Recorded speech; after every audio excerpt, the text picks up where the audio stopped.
আজকে আমি আপনাদের করে দেখাবো ফিশ ফ্রাই।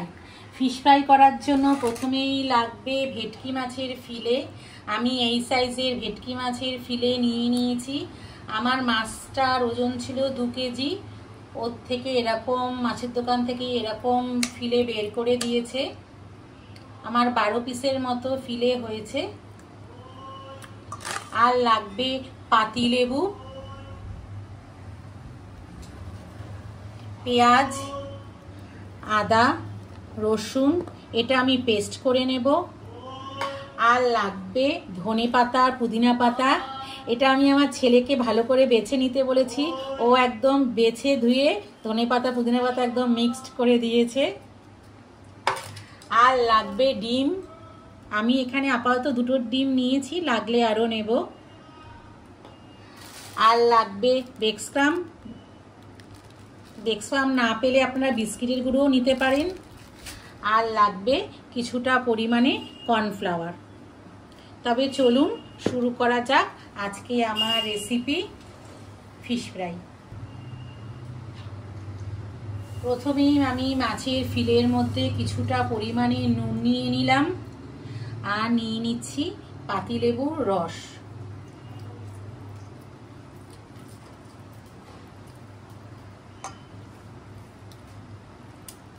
এই পাতিলেবুর রসটা দিলে মাছের যে আষ্টে গন্ধটা সেটা কেটে যায়। এবার আমি ভালো করে সমস্ত মাছের মধ্যে নুন আর এই পাতিলেবুর রসটা মাখিয়ে নিচ্ছি।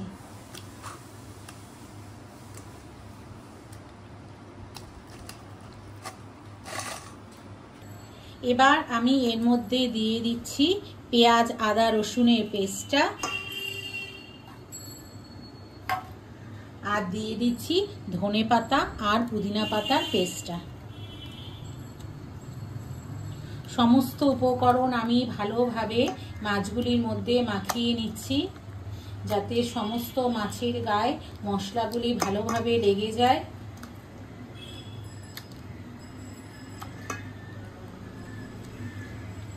এইভাবে ম্যারিনেট করে আমি 2 ঘন্টা রেখে দেব। আপনারা এর থেকেও বেশি ম্যারিনেট করে রাখতে পারেন। যত বেশি ম্যারিনেট হবে তত ফিশ ফ্রাইটা খেতে ভালো হবে।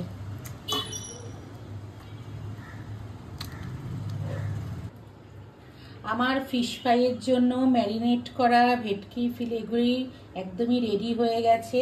এবার এর মধ্যে আমি কিছুটা পরিমাণে কর্নফ্লাওয়ার দিয়ে দিচ্ছি। কর্নফ্লাওয়ার দিয়ে ভালোভাবে মাছগুলির মধ্যে মাখিয়ে নিচ্ছি।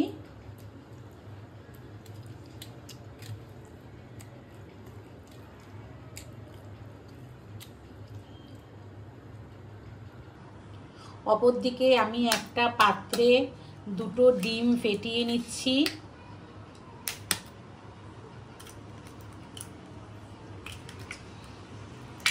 এবার এর মধ্যে দিয়ে দিচ্ছি কিছুটা পরিমাণে লবণ,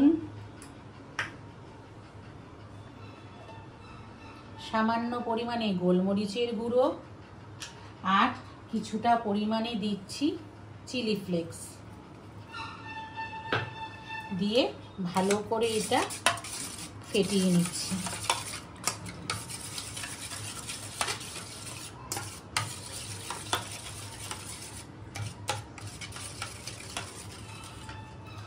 অপরদিকে ব্রেকস্পামের মধ্যেও আমি অল্প একটু লবণ নিয়ে নিচ্ছি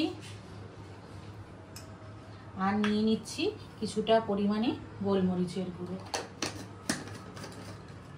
নিয়ে ভালো করে মাখিয়ে নিচ্ছি।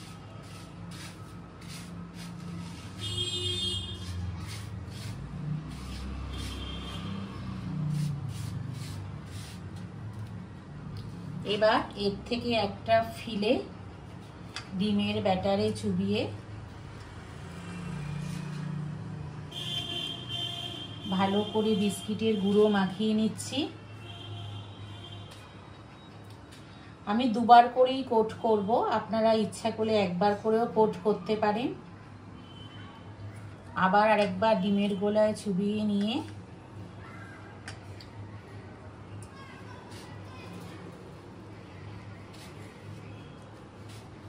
আবার ভালো করে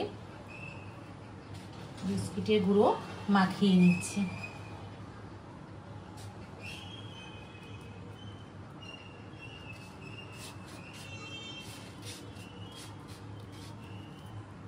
এইবার আমি একটা ছুরির সাহায্যে সাইডটা একটু সুন্দর করে শেপ দিয়ে নিচ্ছি।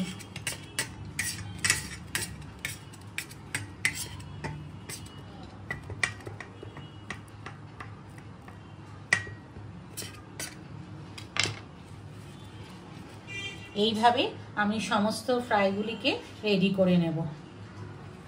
আমার ফ্রাইগুলি সব রেডি হয়ে গেছে, আপনারা দেখতেই পাচ্ছেন। এবার এগুলিকে আমি ডিপ ফ্রাই করে নেব।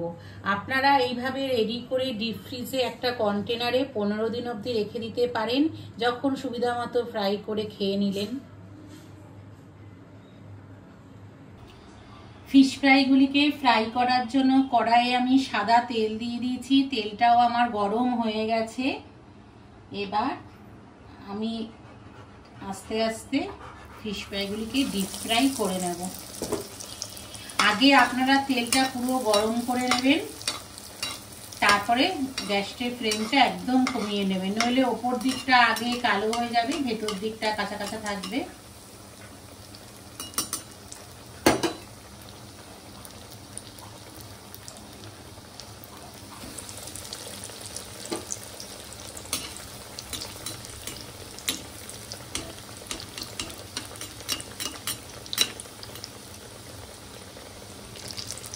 আমার ফিশ ফ্রাইগুলি একদম ফ্রাই হয়ে গেছে, দেখতেই পাচ্ছেন। এবার আমি একটা পাত্রে এগুলিকে তুলে নিচ্ছি।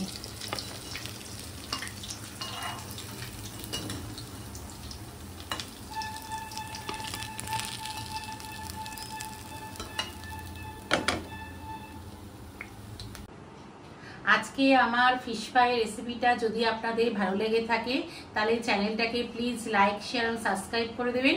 সবাই ভালো থাকবেন, সুস্থ থাকবেন। দেখা হচ্ছে অন্য কোনো ভিডিওতে।